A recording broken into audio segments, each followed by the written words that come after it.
கட்டி வந்த சிங்காரமே ஏ சிங்காரமே ஏ சிங்காரமே மண்பானை உடையாத மந்திரமே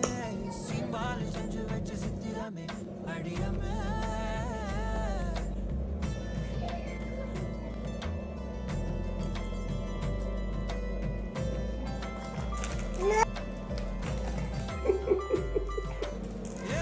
நான்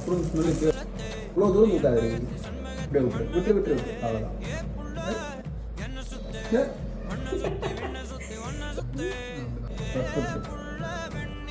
அவ்வளோதான் ஒரு அம்சம்